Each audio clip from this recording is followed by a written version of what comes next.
या कुक्षि विवरे कृत्वा स्वयं रक्षति सर्वतः नमामि जननीं देवीं పరాం ప్రకృతి రూపిణీం. మాతృదేవో భవ, పితృదేవో భవ. ఇప్పుడు మనము ఫిబ్రవరి నెల 16వ తారీఖు నుంచి 28వ తారీఖు వరకు 2026వ సంవత్సరం గోచార ఫలితాలు, పక్ష ఫలితాలు. కన్యారాశి వారికి ఫిబ్రవరి నెల 2026వ సంవత్సరం 16వ తారీఖు నుండి 28వ తారీఖు వరకు, అంటే మొత్తం 13 రోజులు గోచార ఫలితం ఏ విధంగా ఉంటాయో సశాస్త్రీయంగా తెలుసుకునేటువంటి ప్రయత్నం చేద్దాము. ఇక్కడ 5వ స్థానంలో కుజుడు ఒక 8 రోజులు సంచారం చేస్తూ ఉన్నారు. 5వ స్థానంలో ఉన్నప్పుడు సంతానం మీద దుష్ప్రభావం చూపిస్తూ ఉంటారు. గాయాలు తగిలించుకోవటం, సైకిల్ ఏవో తొక్కుతూ కింద పడటం, లేకపోతే మెట్లు దిగుతూనో ఏదో మొత్తం మీద దెబ్బలు తగిలించుకోవటం అవి జరుగుతూ ఉంటుంది. అలాగే చదువు మీద శ్రద్ధ, ఆటల మీద శ్రద్ధ ఎక్కువ పెడుతూ ఉంటారు, చదువు మీద శ్రద్ధ తగ్గుతూ ఉంటుంది. ఈ విధమైనటువంటి ఫలితాలన్నీ 5వ స్థానంలో కుదిరిస్తూ ఉన్నారు. అలాగే తదుపరి సంక్రమణం చెంది 5 రోజులు మాత్రం 6వ స్థానంలో సంచారం చేస్తున్నారు. ఈ 5 రోజులు మాత్రం 6వ స్థానంలో ఉన్నప్పుడు కుజుడు కాస్త మంచి ఫలితాలను ఇవ్వబోతూ ఉన్నారు. అంటే ఆరోగ్యం బాగుండేటట్టుగా చూస్తారు. అలాగే అప్పులు తీర్చేయటం, అంటే పిల్లలకే అప్పులు ఉండవు అనుకోండి, కానీ ఏదైనా పెద్దవారికి తీసుకుందాం. ఈ కన్యా రాశి వారికి అప్పులు ఉంటే తీర్చేయటం, లేకపోతే అప్పు కావాలంటే పుట్టడం లాంటి కొన్ని శుభప్రదమైన కార్యక్రమాలు 5 రోజులు ఇక్కడ కుజుడు చేయబోతూ ఉన్నారు. ఇక రవిని కనుక తీసుకున్నట్టయితే 6వ స్థానంలో ఉన్నారు. అలాగే శుక్రుడు కూడా, రవిని తీసుకుందాం ముందు, 6వ స్థానంలో ఉన్నారు.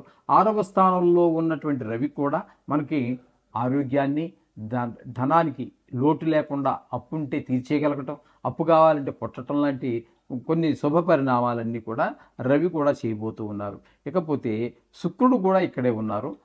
ఈ 6వ స్థానంలో 5 గ్రహాలు ఉన్నాయి. అందులో ఇప్పుడు మనం కుజుడు గురించి చెప్పుకున్నాము, రవి గురించి చెప్పుకున్నాము, శుక్రుడు గురించి చెప్పుకోబోతున్నాము.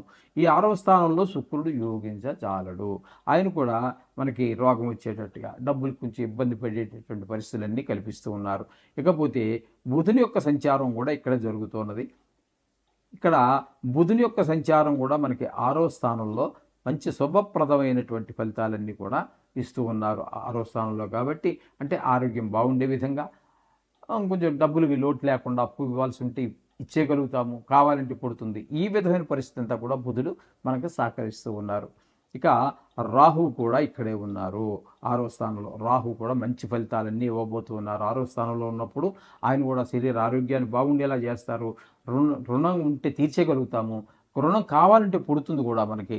ప్రైవేట్ కావచ్చు, ప్రభుత్వ రంగ సంస్థలు కావచ్చు, ఎక్కడైనా సరే ధనానికి మొత్తం మీద లోటు రాకుండా రాహు కూడా కాపాడుతూ ఉన్నాడు. ఇక్కడ మొత్తంగా ఇక్కడ 6వ స్థానంలో 5 గ్రహాల యొక్క సంచారం జరుగుతోంది. కుజుడు, రవి, శుక్రుడు, బుధుడు, రాహు.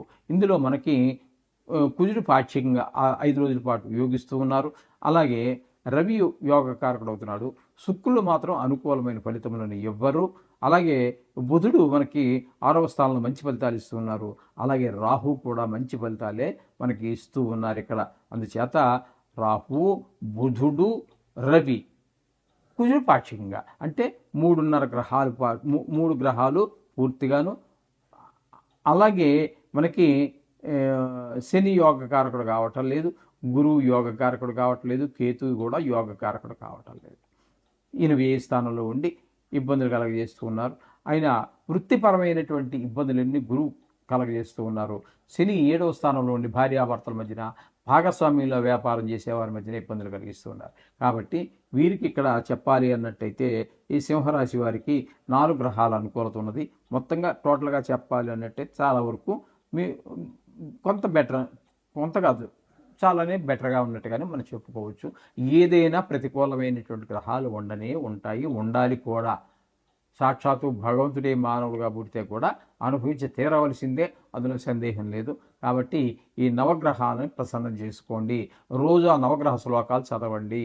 అలాగే మీకు ఇంకా ఎక్కువ కనుక ఇబ్బందులు ఉన్నట్టయితే ఈశ్వర నవగ్రహాల దగ్గర చుట్టూ తిరగండి.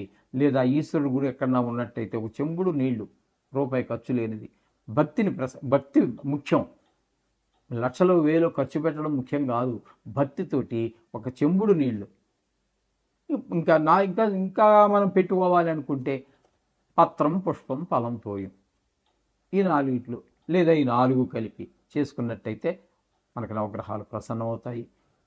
వీరికి భవిష్యత్ అంతా కూడా కొంచెం వెలుతురుగా, బ్రైట్గా ముందుకు పరిగెడుతూ ఉంటుంది. ఈ విధమైన ఫలితాలన్నీ మనం శుభం భూయాత్. మీరు ఆ గుళ్ళకి వెళ్ళే భగవంతుడి యొక్క దర్శనం చేసుకోవడానికి కూడా ఆటంకాలు కలిగిస్తూ ఉన్నారు. అంటే కుజుడు పూర్తిగా ఈ 13 రోజులు మీకు ప్రతికూలురే.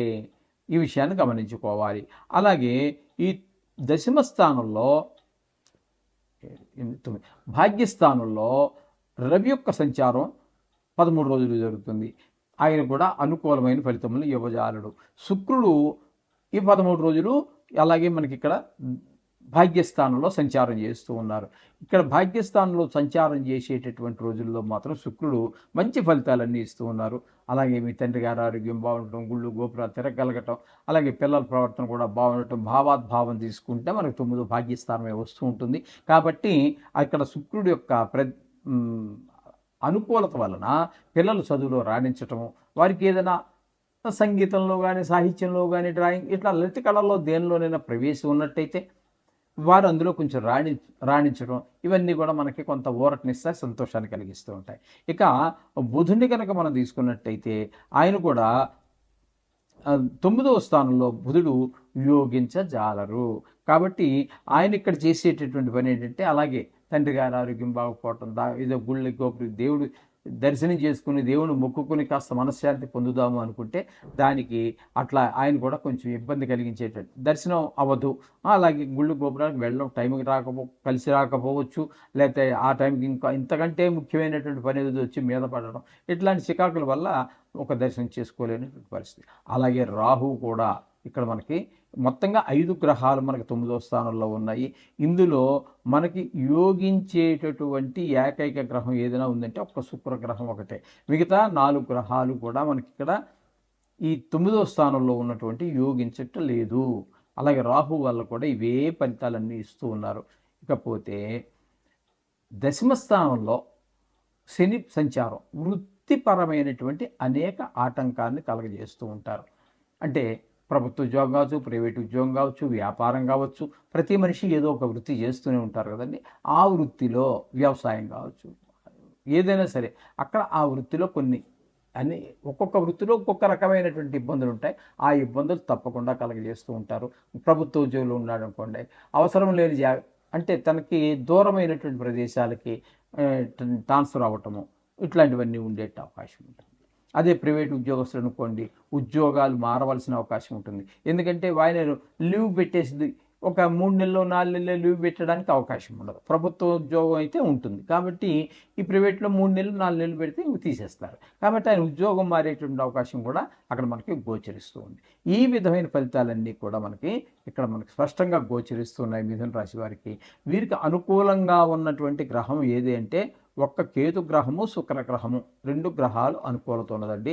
మిగతా ఏ గ్రహము కూడా అనుకూలత లేదు. కాబట్టి ఈ కొంత పాక్షికంగా ఉన్నప్పటికీ కూడా మొత్తం మీద 2 గ్రహాల యొక్క అనుకూలత అయితే బాగుందండి. మిగతా గ్రహాల యొక్క అనుకూలత ఆశించదగిన రీతిలో లేదు. కాబట్టి మిగతా గ్రహాలు ప్రతికూలంగా ఉన్నా మీరేమి కంగారు పడద్దండి. ఇది కేవలం 13 రోజులు మాత్రమే, అది కూడా గోచారం మాత్రమే. కాబట్టి మీరు ఏమీ కంగారు పడక్కర్లేదు. ఈ 13 రోజులు మీరు శుభ్రంగా నవగ్రహాలు ఎలాగ చదువుకుంటున్నారు కదా, మనం 2.5 సంవత్సరాలుగా నేను ఏకధాటిగా చెబుతూనే ఉన్నాను, నవగ్రహాలు చదువుకోండి అయ్యా, 2 నిమిషాలు సరిపోతుంది, అది మిమ్మల్ని కాపాడుతూ ఉంటుంది. మనకి ఇక్కడ రాసిన రాతను ఇంప్లిమెంట్ చేసేటటువంటి వాళ్ళు నవగ్రహాలే అని చెబుతూనే ఉన్నాను.